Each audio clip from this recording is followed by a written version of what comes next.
Salut tout le monde, j'espère que vous allez bien. On se retrouve aujourd'hui pour analyser le Bitcoin et l'Ethereum. Je vais aussi vous montrer le link qui est plutôt intéressant. Sinon, on a aussi le SEI et le RNDA qui est plutôt bien. On a également le Tao à plus 15%. Mais aussi, qu'est-ce qui est encore plus important que ce que je vais vous montrer, c'est en gros, c'est que je suis sur une période de perte dans mon trading. Donc, j'ai perdu 4 heures cette semaine. Donc, je vais vous montrer comment que je vais faire pour manager dans mon drawdown. Donc, en gros, c'est qu'en ce moment, je suis en perte. Donc, comment je vais faire pour manager pour perdre le moins possible, puis après ça, être capable de remonter puis de repasser en positif. Donc, je vais vous montrer ça directement. Donc, si vous vous souvenez, au début de la semaine, j'ai perdu 2 heures juste là, donc dans cette région-là, avec deux trades ici. Après ça, ce matin, j'ai reperdu un autre heure sur le trade sur le Bitcoin juste là. Et aussi, j'ai perdu un autre heure sur le trade du Cardano. Ici, c'est pas moins 8% aussi. Là, je sais pas, il y a un bug d'affichage ici, mais c'est pas moins 8, on était genre moins 1%. Mais ouais, sinon, sur le Cardano ici, j'ai reperdu un autre heure. Donc, j'étais à moins 4 heures cette semaine. Donc, c'est ça que je voulais vous montrer de comment faire pour manager son drawdown. Parce que, en gros, si on va ici, moi, je trade avec une prop firm. Donc, en gros, si vous ne savez pas c'est quoi, en gros, c'est que tu payes pour faire un test. Donc, quand que tu réussis le test, ils vont te donner de l'argent pour trader avec. Donc, par exemple, moi, j'ai payé 100$ pour avoir un test. Si je passe ce test, ben, je vais pouvoir avoir 10 000$ pour trader avec. Donc, le test, c'est de faire un premier compte, puis de faire 8% sur le compte. Et après ça, il vous redonne un autre compte, c'est de faire 4%. Donc, moi, j'ai fait le premier compte à 8%, donc il me reste ce deuxième compte à 4%. Donc, au début, il te donne comme si tu aurais ton 10 000$. Donc, ici, logiquement, ici, je devrais avoir, plutôt ici, je devrais avoir 10 000 quand on a commencé. Puis après ça, ben, tu fais 4%, donc tu fais jusqu'à 10 400. Puis après ça, tu passes le compte. Puis après ça, tu as le compte que là, après ça, tu peux garder. Je pense que les autres, c'est 80% des profits que tu fais. Donc, par exemple, si tu fais 100$ de profit, tu gardes 80$, puis les autres, ils gardent 20$. Donc, la seule affaire, c'est que j'ai commencé l'année à 9800, si je me souviens bien. Puis là, ben, j'étais à 9514. J'ai également un trade sur, si on voit ici, le XRP et le AVAX, qui sont tous les deux en négatif. Donc, qu'est-ce que j'ai fait en premier lieu? C'est que quand que j'ai vu que j'ai perdu 4 heures sur le Bitcoin, le Cardano, puis ben, c'est ça, sur le Bitcoin et le Cardano, j'ai directement réduit un petit peu mon risque sur le AVAX parce que le problème, c'est qu'avec une prop firm, quand que tu passes le test, tu peux pas avoir plus que moins 10% de drawdown. Donc, ça veut dire que ici, je peux pas descendre en bas de 9000$. Donc, ça veut dire que juste là, je peux pas descendre en bas de 9000$. Et je risque 1% du compte par trade, donc 100$ par trade. Donc, ici, j'avais 100$ de risque sur le AVAX, puis 100$ sur le XRP. Mais qu'est-ce que j'ai fait, c'est que vu que pendant que j'avais ces deux trades-là d'ouvert, donc le XRP et le AVAX, j'avais également mes trades perdants sur le Bitcoin et le Cardano, ben, j'ai réduit mon risque sur le AVAX. Donc, en gros, j'ai mis mon stop loss en dessous de ce plus bas-là. Donc, directement là, ça me fait un stop loss à moins 51$, comme on peut voir ici. Donc, ça veut dire que si je pars juste 50$, donc 0,5% du compte. Puis après ça, sur le XRP, j'ai encore mon stop loss à moins 100$ ici. Donc, qu'est-ce que je voulais dire, c'est que comment je vais faire pour, après ça, ne pas risquer trop pour ne pas descendre en dessous de 9000$. Donc, c'est assez simple. C'est juste que, qu'est-ce que je vais faire, c'est que je vais attendre que mon trade sur le XRP et sur le AVAX passe. Donc, soit qu'ils sont en stop loss ou en take profit. Dans le pire des cas, je perds 150$. Donc, ça me ramène à 9350$. Donc, dans le pire des cas, qu'est-ce qu'il va falloir que je fasse, c'est que je réduise mon risque. Donc, par exemple, au lieu de risquer 100$ par trade, je vais risquer 50$ par trade. Donc, ça va faire que je vais avoir moins de volatilité sur mon compte. Donc, ça veut dire que si je pars juste 50. Si je gagne, par exemple, 2 R, je gagne juste 100$. Tandis que d'habitude, 2 R, c'est 200$. Donc, c'est un petit peu ça ma stratégie pour gérer le drawdown que j'ai en ce moment. Mais c'est tout à fait normal. Puis de manière, tout le monde passe dans ces moments-là de drawdown. C'est juste que il faut être capable de le voir qu'on est dans une période de drawdown. Puis d'après ça, ben, simplement d'appliquer notre stratégie en drawdown. Je vais également aller vous montrer sur TradingView les erreurs que j'ai faites. Vraiment graphiquement, donc techniquement, les erreurs que j'ai faites que j'aurais pu, par exemple, éviter des pertes. Donc, sur le Cardano, en gros, c'est que l'erreur que j'ai faite, c'est pas dans cette partie-là du graphique, c'est vraiment ici, dans mon entrée, que j'ai fait une erreur. Parce que, en gros, c'est que ici, comme que je vous montrais, on est dans une tendance haussière parce qu'on a fait un nouveau plus haut juste là. Donc, quand on revenait dans la zone de rechargement de longue, logiquement, ici, on aurait pu, on va sûrement avoir un rebond, puis on va repartir, venir chercher un nouveau plus haut juste là. Donc, jusque-là, tout va bien, j'ai pas fait d'erreur. Le seul problème, c'est que si j'aurais voulu prendre ce genre de trade-là. J'aurais pu rentrer, par exemple, sur la Fairval Gap en 1 heure juste là. Donc, j'aurais rentré sur ce niveau-là, juste ici, là, donc à peu près ici. Mon stop loss en dessous de ce plus bas-là. Puis après ça, mon take profit aurait pu être, par exemple, sur les equal high qu'on avait juste là, comme que je vous montrais dans les dernières vidéos. Le seul problème, c'est que j'ai décidé de rentrer en plus petit time frame. Donc, j'ai décidé d'avoir mon TP ici, puis d'avoir mon entrée avec un stop loss beaucoup plus serré. Le seul problème, c'est que mon erreur que j'ai faite, c'est que par exemple, si on va en 15 minutes, j'étais rentré juste là. Donc, j'étais rentré juste ici parce qu'on avait eu une recherche de liquidité juste là. Donc, pour moi, ici, c'était le bottom. Puis, on était, comme que je vous montrais, dans la zone de rechargement de long. Le seul problème que j'ai fait, puis c'est vraiment ça l'erreur, c'est que j'ai pas attendu qu'on vienne faire un nouveau plus haut en plus petit time frame. Parce que le trade que j'aurais fait en haut time frame, ça aurait été de rentrer par exemple ici, comme que je vous montrais, stop loss là, puis target là. Ça aurait été correct parce qu'on a fait un nouveau plus haut en haut time frame. Donc, je peux faire mon long en plus haut time frame. Le seul problème, c'est que là, j'ai comme assumé que vu qu'on était dans une zone en haut time frame qui était pertinente pour long, j'ai assumé que ici, ça allait être le bottom quand que j'ai pris un trade en plus petit time frame. Donc, si j'aurais pris un trade en plus petit time frame, il aurait fallu que ça fasse quelque chose comme ça. Puis là, après ça, qu'on revienne sur mon entrée, puis que là, je puisse rentrer en long. Le seul problème, c'est que là, j'ai juste rentré en long, juste avec la recherche de liquidité qu'on a eu là. Fait qu'après ça, je me suis fait stop loss. Donc, j'espère que c'est clair pour le Cardano. Sinon, si vous avez des questions en commentaire, vous pouvez me le dire. Mais ouais, c'est ça. C'est ça un petit peu l'erreur que j'ai faite sur le Cardano, c'est de ne pas attendre un niveau plus haut. Donc, j'ai fait un petit peu la même erreur ce matin sur le Bitcoin. Donc, je vais juste vous montrer en même temps mon analyse sur le Bitcoin en plus petit time frame. Donc, en gros, c'est que ici, on avait notre inversion de structure avec un boss juste là. Donc, ça voulait dire que ici, ça devrait être un bottom, puis qu'après ça, on devrait commencer à pump. Donc, on peut voir que même ici, on est revenu chercher la zone de rechargement de long. Donc, si on prend un Fibo, là, juste là, si je le mets comme il faut, on est venu rechercher la zone de rechargement de long juste là. Donc, ici, on avait un trade à faire pour venir targeter les liquidités plus au nord. Donc, c'est exactement ce qu'on a fait. Après ça, ici, on est venu corriger tranquillement. On est venu faire une correction en 3 vagues. Donc, 1, 2, 3. Puis après ça, on a pump.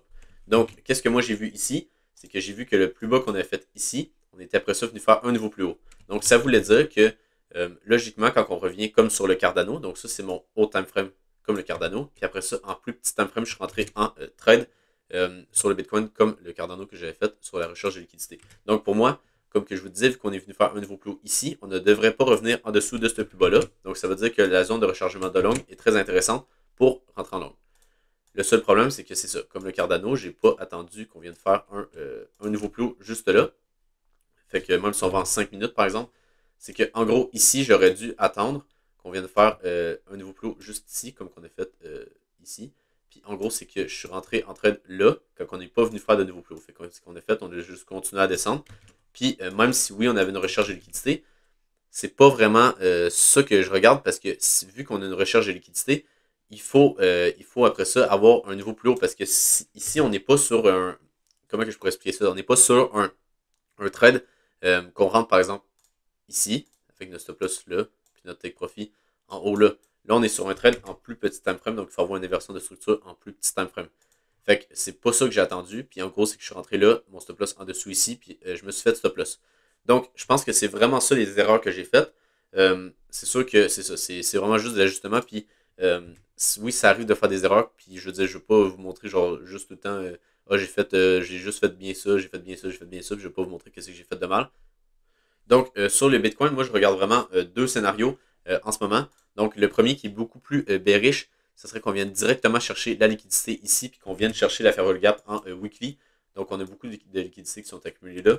Donc, pourquoi pas venir chercher la Fairval Gap qu'on a juste là en weekly directement. Mais je pense que le scénario qui est un petit peu plus probable, c'est qu'on continue d'accumuler la liquidité en dessous de ces plus bas-là. Donc, par exemple, qu'on fait quelque chose comme ça ici, qu'on vienne rechercher un niveau plus haut, qu'on vienne de rechercher cette zone-là que je vous parle depuis quelques temps. On peut même voir ici qu'on a une Fairval Gap en 1 heure. Ce serait vraiment le scénario que moi je privilégie, qu'on continue d'accumuler. Donc, logiquement, ici, on ne devrait pas revenir en dessous de ce plus bas-là. Si on revient en dessous de ce plus bas-là, ben là, c'est clairement qu'on va venir chercher les autres liquidités plus au sud. Donc, de venir chercher, par exemple, ce plus bas-là, puis après ça, la Fairval Gap en weekly. Mais sinon, pour l'instant, moi, je suis plutôt bullish sur ces niveaux-là. Donc, c'est justement pour ça que j'ai long ce matin. Puis sinon, c'est ça. Si jamais on a à venir chercher toute la liquidité là, ben, on va sûrement venir chercher en même temps la favorable gap en weekly qui est juste là. Puis après ça, là, peut-être qu'on pourra avoir un rebond qui a plus d'allure. Mais en même temps, c'est que si on prend en plus haut time frame, c'est que ici, on pourrait avoir une. Qu'est-ce qui serait très bon pour le marché, c'est d'avoir une correction en 3 vagues. Donc une, deux, on vient chercher la liquidité, pas la liquidité, mais la zone de supply qu'on a juste là. Puis après ça, 3. Puis là, après ça, on peut continuer à pump. Donc ça serait le scénario qui serait bullish. Mais sinon, c'est que ici, si directement on dump juste là, pour moi, ça va pas être très bullish. Puis c'est surtout que je pense que si on dump, on va après ça, on va continuer parce que ça veut dire que les acheteurs, ils n'ont même pas réussi à avoir un petit rebond juste là. Donc ça va être assez bearish. Sinon, pour l'Ethereum, j'attends toujours la même chose. Hein, j'attends qu'on revienne sur ce niveau-là. On n'est pas encore revenu, mais je pense qu'il y a de bonnes chances qu'on y revienne assez rapidement sur l'Ethereum. Donc ça va être le prochain trade que je vais prendre sûrement. Là. Donc recherche de liquidité là. Puis après ça, par exemple, si on accumule, on vient chercher la liquidité juste ici, puis après ça, on pump. Donc, ça va être vraiment ça mon scénario pour l'Ethereum. Le seul problème, c'est que ici, si on regarde bien sur ce top-là, on peut voir qu'on est venu faire un niveau plus haut juste là, puis après ça, on est venu faire un niveau plus bas. Donc, ça veut dire que peut-être qu'on voit une correction qui est un petit peu plus conséquente, parce que ici, là, si je le mets comme il faut, on peut voir qu'on est venu faire un niveau plus bas. Donc, ça veut dire qu'on a une inversion de structure sur ce niveau-là. Donc, peut-être que ici, qu'est-ce qui va arriver, c'est qu'à place de juste redescendre ici, puis de pump, on va plutôt revenir sur la zone de rechargement de long pour après ça venir pump. Donc, par exemple, faire quelque chose comme ça ici, ça serait une correction qui est un petit peu plus conséquente. Mais en même temps, qu'est-ce que je me dis, c'est que ça ferait peur un peu à tout le monde parce qu'on redescend en dessous du dernier plus haut qu'on a fait ici. Donc, par exemple, on va faire quelque chose comme ça. On fait un dernier dump, on vient chercher ce niveau-là, puis après ça, là, on pump, puis on vient chercher les 0,5 de Fibo. Donc, ça pourrait être une possibilité. Puis en même temps, ici, c'est ça, c'est que ici, dans le fond, ça va être vraiment important de regarder qu'est-ce qui se passe sur ce niveau-là. Parce que si on revient sur ça et qu'on n'a pas beaucoup d'acheteurs, ben, je pense qu'on va avoir de bonnes chances de revenir sur la zone de rechargement de long à cause de l'inversion de structure qu'on a faite juste là. Donc, je voulais également vous montrer le link en weekly qui est très très intéressant.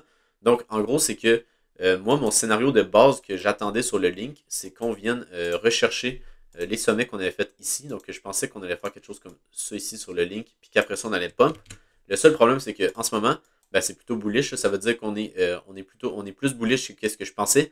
Parce qu'en gros, ici, on est plutôt en train de faire une sorte de consolidation en dessous d'une résistance qui était juste là. Donc, pour moi, c'est très bullish. Puis ça veut dire que ici, on a énormément d'acheteurs sur le link. Parce qu'on peut voir qu'on est juste venu chercher la petite favorable gap en weekly. Puis qu'on a directement pump.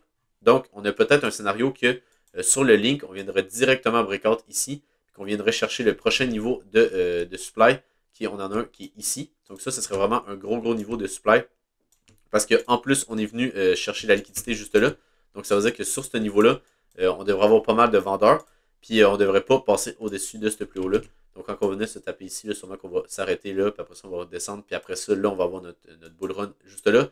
Mais je pense que quand on va arriver là, on devrait avoir pas mal de vendeurs. Mais ouais, je pense que si jamais on vient à breakout ici, ben, le prochain niveau, ça va être pour moi la liquidité qui se situe au-dessus de ces plus hauts-là, puis en même temps la zone de supply que je vous ai montré juste ici. Donc ça serait quelque chose comme ça ici pour le link, si jamais on a à breakout. Puis je pense qu'il y a des bonnes chances avec la structure qu'on est en train de faire, recherche de liquidité en dessous des derniers plus bas, avec autant d'acheteurs ici, ça semble bon pour une continuation de la tendance. Si on regarde l'order flow du Bitcoin, on peut voir qu'on est assez bullish parce qu'en gros, c'est qu'on a l'open interest qui augmente ici. Puis en plus, on a les spreads qui descendent. Donc ça veut dire qu'on a, on a plus de short qui rentrent dans le marché que de long. Donc ça, c'est encore un bon signe.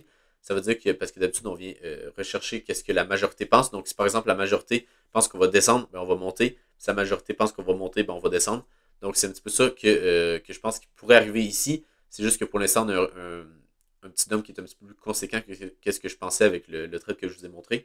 Puis sinon, sur le spot pour le Bitcoin, ça semble plutôt bon parce qu'on peut voir ici qu'on a eu pas mal d'achats en spot, puis après ça, on commence à stagner. Donc c'est un bon signe, ça veut dire qu'on n'a pas beaucoup de ventes. Donc ça veut dire qu'on n'a pas fait quelque chose comme, par exemple, qu'on est directement redescendu. On est plutôt sur quelque chose qu'on stagne pour après ça faire une autre jambe haussière, puis en même temps, sur le prix, faire une autre jambe haussière. Donc ça semble plutôt bon pour l'order flow du Bitcoin. Ensuite, pour ce qui est de l'Ethereum, c'est vraiment moins beau que sur le Bitcoin.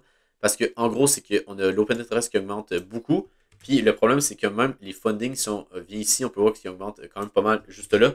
Donc ça voudrait dire qu'ici qu'on a plutôt des longues qui entrent dans le marché. Donc ça, c'est pas un bon signe. Puis c'est pour ça aussi que je pense qu'on va venir chercher les lots qu'on a fait juste là. On peut également voir la heatmap du Bitcoin. on a quand même pas mal de stop loss de long à venir chercher sur ce niveau-là. Donc, pourquoi pas venir faire un petit dump puis venir chercher ces stop loss-là. Mais ça reste qu'au nord, on en a quand même pas mal à venir chercher également. Donc, ça va être assez intéressant à voir. Je pense que c'est ça. Je pense que si on a un dump ici, je pense qu'on va venir chercher en même temps les lots qu'on a fait juste là. Puis sinon, si jamais on a un pump, ben, on va venir chercher la liquidité qui est plus au nord jusqu'aux 44 ou 45 000 $. Sinon, on peut également voir l'order book du Bitcoin sur Binance. On peut voir qu'il ne se passe pas grand-chose en ce moment. On peut juste voir ici qu'on a eu quelques ordres de vente qui ont bien fait arrêter le prix. Puis après ça, on a bien dump juste là.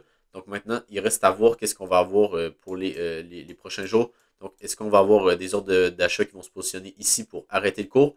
Ou si, au contraire, on va continuer d'avoir des ordres de vente qui vont faire baisser le prix, puis qu'après ça, on va descendre plus bas. Donc, si vous avez aimé la vidéo, n'hésitez pas à vous abonner sur Twitter et sur YouTube. Sinon, je vous souhaite une bonne journée, puis on se retrouve pour une prochaine vidéo. Bye!